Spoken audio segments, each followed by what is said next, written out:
के पद के रूप में जानते हैं, मगर सच्चाई है क्या?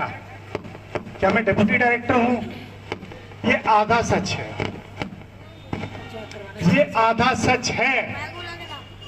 पूरा सच ये है कि मैं एक छोटा सा पौधा था जो सुल्तानपुरी में एक सफाई कर्मचारी के घर में पैदा हुआ, जो संविधान और बाबा साहब की उंगली पकड़ते हुए इस पोजीशन तक पहुंचा हूं।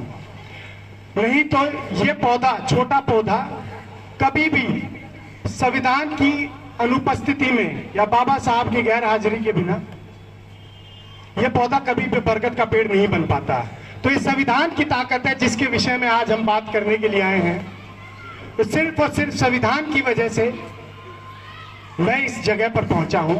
इसके अलावा कोई और दूसरा कोई कुछ भी कह दे, मेरा लक अच्छा था, मुझे शिक्षा अच्छी मिली, मुझे रास्ता अच्छा मिला, मुझे लोग अच्छे मिले, ये आधी सच्चाई है। क्योंकि मेरे साथ बहुत सारे लोगों ने ये सफर तय किया था और उस सफर की शुरुआत सुल्तानपुरी ए ब्लॉक से शुरू हुई थी। पर इस सफर को पूरा करने में जो बाबा साहब और संविधान का रोल रहा है उसको बिल्कुल भी नजरअंदाज नहीं किया जा सकता है। और इसी संविधान और इसी बाबा साहब के योगदान की वजह से आप, मैं, सब लोग यहाँ उपस्थित हैं। और मेरे जैसे बहुत सारे लोग जो भारत सरकार के विभिन्न विभिन्न विभागों में बैठे हुए हैं या मंत्रालयों में मंत्री बनकर बैठे हुए हैं या किसी भी कॉन्स्टिट्यूएंसी में, चाहे वो निगम पार्षद के रूप में हो या एमएलए के रूप में, सामने बैठे हुए हैं हमारे। तो ये सिर्फ एक ही व्यक्ति का योगदान है, बाबा साहब और उनके बनाए गए संविधान की बदौलत। ये सच्चाई है। अब बात आते हैं विषय क्या है।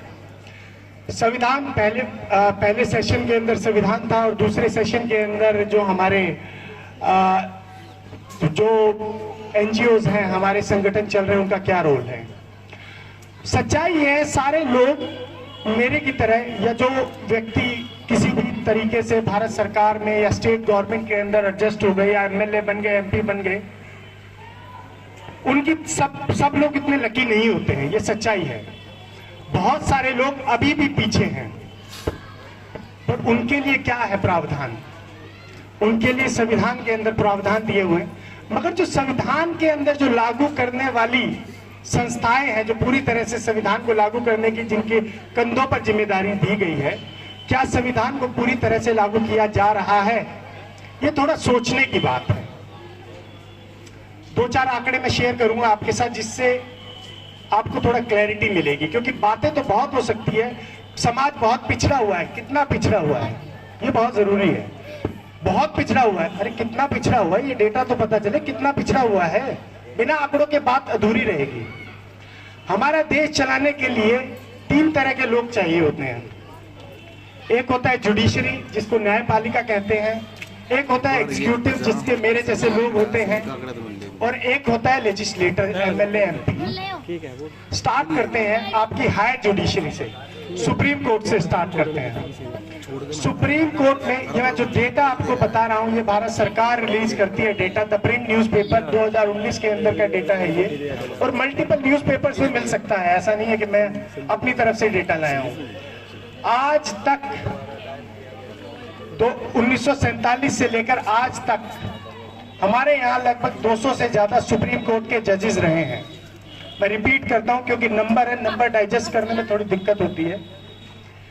1947 से लेकर आजादी के बाद हमारे यहाँ तकरीबन 200 सुप्रीम कोर्ट सबसे ऊपर का जो कोर्ट है जहां सारी सुनवाइयां होती है, वहां 200 के करीब, 200 से ज्यादा जज रहे हैं।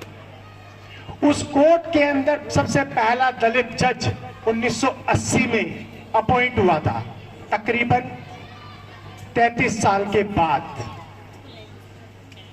तो ये दिखाता है इम्प्लीमेंट